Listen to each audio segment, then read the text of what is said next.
નમો નારાયણ પવિત્ર સનાતન ધર્મ ચેનલમાં હું આપ સૌનું હાર્દિક સ્વાગત કરું છું। આજે હું 12 જ્યોતિર્લિંગની મેં ઉત્પત્તિ કથા અને મહાત્મ્ય કહેવાની છું, તો તમે બધા ધ્યાનથી સાંભળજો। મારી ચેનલને લાઈક કરજો, સબસ્ક્રાઈબ કરજો અને શેર કરજો અને કોમેન્ટ પણ કરજો। બધાને મારા ઓમ નમો નારાયણ। તો પહેલાં હું સોમનાથ જ્યોતિર્લિંગની ઉત્પત્તિની કથા કહું છું, તે તમે બધા સાંભળજો। ખાલી મહાત્મ્ય સાંભળવાથી આખી પૃથ્વીની પ્રદક્ષિણા કર્યા જેટલું પુણ્ય મળે। ઋષિઓના ભાવનાપ્રદ રીતે કહે, હવે જ્યોતિર્લિંગનું મહાત્મ્ય તથા તેમની ઉત્પત્તિ જે પ્રમાણે તમે શ્રવણ કરેલ હોય તે મુજબ તમે અમને સંભળાવો। સુતજી કહે, હે બ્રાહ્મણો, ગુરુદેવજી પાસેથી મેં જે મુજબ શ્રવણ કરેલું છે તે મુજબ તેમનું મહાત્મ્ય તથા ઉત્પત્તિ હું ટૂંકમાં કહું છું, તે સાંભળો। હે મુનિ, તેઓ સોમનાથ પહેલા કહેવાય છે તેમ તમે સાંભળો। મહાત્મા દક્ષે અશ્વિની વગેરે પોતાની 27 કન્યાઓ ચંદ્રને આપી હતી અને તેઓ ચંદ્રના સ્વામી તરીકે પ્રાપ્ત કરીને નિરંતર શોભી રહી, પણ ચંદ્ર પણ પ્રભાવિત હતો। તેઓ પરસ્પરથી શોભતા હતા અને તેમને પ્રાપ્ત કરીને તેમનો વૃત્તાંત તમે સાંભળો। ચંદ્રની બધી પત્નીઓ હતી, જેમાં રોહિણી હતી તે ચંદ્રને ખૂબ જ પ્રિય હતી અને અન્ય નહીં, તેથી રોહિણી સિવાયની સ્ત્રીઓ દુઃખી થઈ પિતાને ઘરે ચાલી ગઈ। તેણે પિતાને સઘળી વાત કહી અને પિતા તેથી દુઃખી થયા। દક્ષ આથી ચંદ્ર પાસે ગયા। દક્ષે કહ્યું, હે કલાના ભંડાર, તમે આશ્રિતો પ્રત્યે ઓછો વધતો ભાવ કેમ રાખો છો? આ પ્રથમવાર થયું હોય તો ભલે થયું, હવેથી એમ થવું જોઈએ નહીં। એવું વિપરીત વર્તન નરક આપનારું કહેવાય છે। એટલે સૂત કહે, દક્ષે જમાઈને આ રીતે સમજાવ્યું। તે બાદ પાકી ખાતરી મેળવી પોતાના નિવાસે ગયા।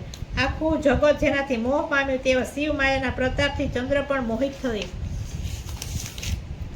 મોહિત હતો, તેથી તેણે દક્ષને વચન માન્યું નહીં અને ચંદ્ર બળવાન ભાવીને વશ થયેલ તે રોહિણીઓમાં આસક્ત રહ્યો અને અન્ય સ્ત્રીનો સત્કાર કર્યો નહીં। દક્ષ ખૂબ દુઃખી થયા। તે પુનઃ ચંદ્ર પાસે આવ્યા। પુનઃ સમજાવે તે પણ માન્યો નહીં। દક્ષ કહે, હે ચંદ્ર, તું સાંભળ, તને અગાઉ ઘણીવાર સમજાવ્યું, તેથી તું ક્ષયરોગી થા। સૂત કહે, તે જ વખતે ચંદ્ર ક્ષયરોગી થયો અને તે ક્ષીણ થયું। તેમથી હાહાકાર મચી ગયો। દેવો તથા ઋષિઓ વિહ્વળ બન્યા। ચંદ્રએ પણ દેવો સમક્ષ વિનંતી કરી, તેથી ઋષિઓ તથા દેવો બ્રહ્મા પાસે ગયા। તેઓ બ્રહ્માની સ્તુતિ કરી વૃત્તાંતો સાંભળીને બ્રહ્માએ શિવ માયાની પ્રશંસા કરી। પછી કહે કે આ તો ઘણું મોટું કષ્ટ છે। ચંદ્ર દુષ્ટ થયો, તેથી દક્ષે તેને શાપ આપ્યો।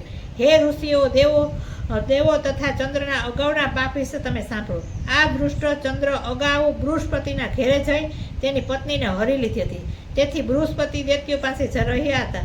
તેમણે અસુરોનો આશરો લઈને દેવો સામે યુદ્ધ કરાવ્યું હતું। તે પછી મેં તથા અત્રિ ઋષિએ ચંદ્રને એવું દુષ્ટ કાર્ય કરવાની ના કહી, ત્યારે તેણે બૃહસ્પતિને તારા આપી હતી, પરંતુ એ તારાને સગર્ભા જોઈને તે બૃહસ્પતિ કહે, આને હું સ્વીકારીશ નહીં। પછી અમે બૃહસ્પતિને તેવી હઠ કરતા રોક્યો, તેથી તેમણે તેને સ્વીકારી હતી, પરંતુ તે વખતે એમણે એવી શરત કરી હતી કે આ ગર્ભને તે અહીં છોડી દે તો જ હું તેને અપનાવીશ। એટલે મુનિઓએ મેં તે ગર્ભને તેની પાસે છોડાવ્યો હતો। તે પછી તેને પૂછાવ્યું કે આ ગર્ભ કોનો છે? ત્યારે તેણે કહ્યું, આ ગર્ભ ચંદ્રનો છે। પછી મેં સમજાવતા તે બૃહસ્પતિ તેને સ્વીકારી હતી।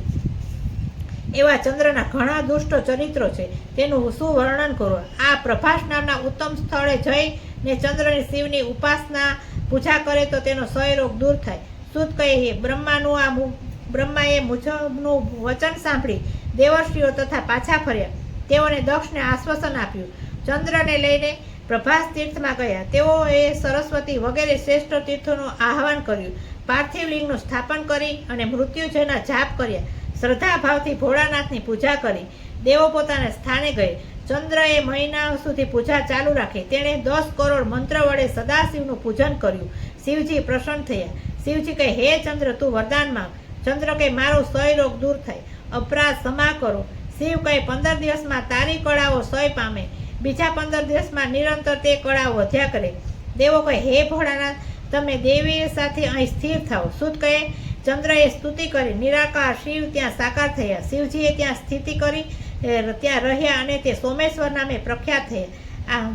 તે રોગોનો નાશ કરનાર છે।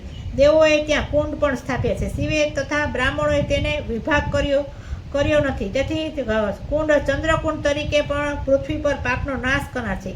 એમાં સ્નાન કરનારના સર્વ પાપમાંથી છૂટે છે। અસાધ્ય રોગ પણ મટે છે। શ્રદ્ધાવાન ભક્તિવાન પ્રભાસ ક્ષેત્રની પરિક્રમા કરવાથી પૃથ્વીની પરિક્રમાનું કર્યાનું ફળ મળે છે. આ મહાત્માને પૃથ્વીની પરિક્રમા કર્યાનું ફળ મળે છે. અને જ્યાં સોમનાથમાં જ્યાં સોમેશ્વર નામનું કુંડ છે, તળાવ છે મોટું, તો એમાં નાવાથી પણ આપણા ક્ષય રોગ હોય ને એ મટી જાય છે.